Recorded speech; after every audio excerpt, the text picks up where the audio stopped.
ગુજરાત નહીં પણ ભારતભરના સુપ્રસિદ્ધ શક્તિપીઠ અંબાજીને આગામી સમયમાં વારાણસીના કોરિડોર માફક વિકસાવવાની નેમ વડાપ્રધાન નરેન્દ્રભાઈ મોદીએ લીધી હતી।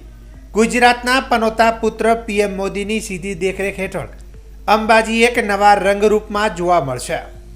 આ વિકાસ કાર્યના પ્રથમ ફેઝમાં અંબાજી 51 શક્તિપીઠ સર્કલથી સંસ્કૃત પાઠશાળા સુધીનો અંડરગ્રાઉન્ડ બ્રિજ બનાવવા માટેની કામગીરી શરૂ કરવામાં આવી છે અને તેમાં નડતરરૂપ બિલ્ડિંગોને પણ ધરાશાયી કરવામાં આવી રહી છે। અંડર બ્રિજની નીચેથી વાહનો પસાર થશે અને ઉપર વિવિધ માર્કેટ સાથે યાત્રિકોની અવરજવર થઈ શકશે અને તેની સાથે અંબાજી અને ગબ્બરને સાંકળતો શક્તિ કોરિડોર બનાવવામાં આવશે। આ કોરિડોર થકી શ્રદ્ધાળુઓ અંબાજી મંદિરથી ગબ્બર સુધી પગપાળા પહોંચી શકશે। આ રસ્તા પર કોઈપણ પ્રકારના ખાનગી વાહનો પસાર થઈ શકશે નહીં। આ શક્તિ કોરિડોર ઉપર Divya Darshan Chowk, amenities blocks, tourist facility, ropeway terminal, Sati Sarovar, Sati Ghat જેવા અનેક જોવાલાયક સ્થળો આ ગ્રાઉન્ડ ઉપર બનશે। આ માર્ગ વચ્ચે આવતા રહેણાંકોને પણ દૂર કરવાની નોટિસો આપી દેવામાં આવી છે। 1200 કરોડ અંબાજીના વિકાસના આ પ્રોજેક્ટમાં હાલમાં ચાચર ચોકનું પણ વિસ્તૃતિકરણ કરવામાં આવશે। અંબાજીમાં થઈ રહેલા વિકાસના પગલે સ્થાનિક લોકોમાં વેપારોની પણ તકો વધુ ઉજળી બનશે અને અંબાજી નવું બન્યા બાદ યાત્રિકોનો ઘસારો વધશે, તેનાથી અંબાજીના ધંધા રોજગાર પણ વધશે તેમ વેપારીઓ માની રહ્યા છે।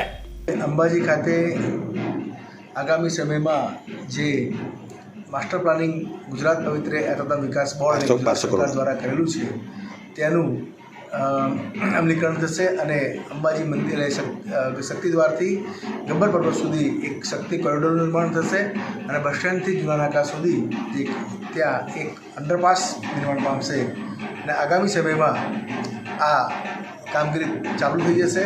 હાલ જે વચ્ચે આવતી મિલકતો દૂર કરવાની કામગીરી આપણે શરૂ કરેલી છે અને આ નિર્માણ પામશે। વિકાસ માસ્ટર પ્લાન જ્યારે થશે ત્યારબાદ અંબાજી આવતા ભક્તોની સંખ્યામાં ખૂબ વધારો થશે, જે અંબાજી માટે, અંબાજીના લોકો માટે, અંબાજીના વેપારીઓ માટે ખૂબ જ શુભદાયક બનશે અને ફાયદાકારક બનશે।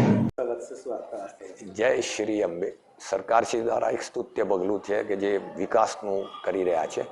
એમ કે હાલ તો એવું સાંભળ્યું છે કે 1200 કરોડનો પ્રોજેક્ટ છે કે લોકોને સગવડો મળે એવું સરકારશ્રી દ્વારા કરવામાં આવી રહ્યું છે અને અહીંયા બહારથી જ હાઈવે એમ કે શક્તિદ્વારથી જ એમ કે આગળથી જે ગબ્બર સુધી જવાય એવું અંડરગ્રાઉન્ડ બનાવી રહ્યા છે એટલે લોકોને સગવડો જેમ જેમ મળે એટલે લોકો ઘણા જ બધા આવશે અને સગવડો જેમ જેમ મળે એટલે ભક્તો પણ આવે છે અને રેલવેનું પણ અહીંયા થઈ રહ્યું છે કે જે ભક્તોને દૂરથી પણ રેલવેની સગવડ મળે એટલે ઓછા ભાડામાં પણ દૂરથી પણ વ્યક્તિ આવી શકે અને માના દર્શન કરી શકે। અહીંયા મંદિર પ્રશાસન તરફથી એમ કે ફ્રી ઓફની અંદર મફતમાં ભોજનાલય ચાલુ છે એટલે કોઈ પણ ભક્તો સામાન્ય હોય પણ એ પણ ભોજન લઈ શકે છે, માનો પ્રસાદ સમજીને લઈ શકે છે એવું છે અને માના દર્શનો પણ કરી અને ધન્યતા અનુભવે છે। હા, અત્યારે જેમ પહેલાં જેમ અત્યારે બહુ વિકાસને બધું થઈ રહ્યું છે એટલે મને એવું લાગે છે કે અત્યારે જે ભક્તો આવે છે અને જ્યારે સગવડો મળશે અને બધું સુંદરતા થશે એટલે ભક્તો ઘણા બધા આવશે એવું લાગી રહ્યું છે।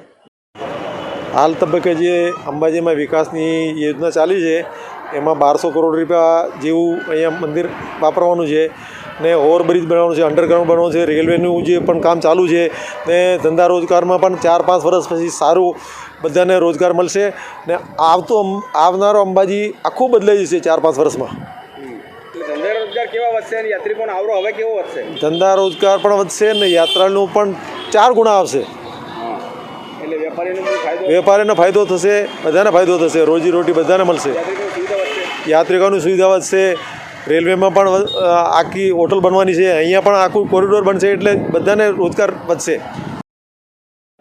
હવે અંબાજીના ન્યૂઝમાં અને એ બધું જાણવા મળ્યા મુજબ નવું જે ડેવલપમેન્ટ થવાનું છે, જો અત્યાર સુધીનું જે ડેવલપમેન્ટ થયું છે અમારી સમજણ આવ્યા પછી કે અંબાજીમાં પહેલાં આપણે દર્શન કરવા જવું હોય તો બી કેટલી તકલીફ પડતી હતી, પણ મોદી સાહેબ આવ્યા પછીનું જે ડેવલપમેન્ટ થયું છે, જે રોડ રસ્તા ને બધા ખુલ્યા છે, જેથી કરીને માણસોને શ્રદ્ધા તો વધી છે અને સગવડોય વધી છે, અને એક અંદરથી એટલી ધાર્મિક લાગણી માણસોને થઈ છે કે ભાઈ ખરેખર કે ધાર્મિક સ્થળો માટે બધાને માન થવા માંડ્યું. એટલે ગુજરાતના અંબાજી સિવાયના બી ધાર્મિક સ્થળોમાં મોદી સાહેબ આવ્યા પછી બધું ઘણું ડેવલપમેન્ટ થયું છે, અને લોકો જે પહેલાં જે ભાવનાઓ હતી એના કરતાં અત્યારે લોકોની ભાવના એટલી બધી વધી ગઈ છે કે આપણા લોકલ માણસો સિવાય બહારના માણસો બી આ માટે એમને એટલી ધર્મ પ્રત્યે શ્રદ્ધા વધી છે, અને એ લોકો વર્ષમાં એકાદ વખત આવું કે ભાઈ અમારે બી અંબાજીના દર્શન કરવા, સોમનાથના દર્શન કરવા, આવું દેશ વિદેશના માણસોને બી આટલી શ્રદ્ધા વધી છે. એટલે જેટલું વિકાસ થશે અથવા જેટલી આપણને સગવડો મળશે એટલી પબ્લિકને એના પ્રત્યેની શ્રદ્ધા વધશે, અને માણસને એના માટેનું પેલું અભિગમ બદલાશે, એમ કે ચલો હેડો દર્શન કરી આવીએ એવો ભાવ પેદા થશે.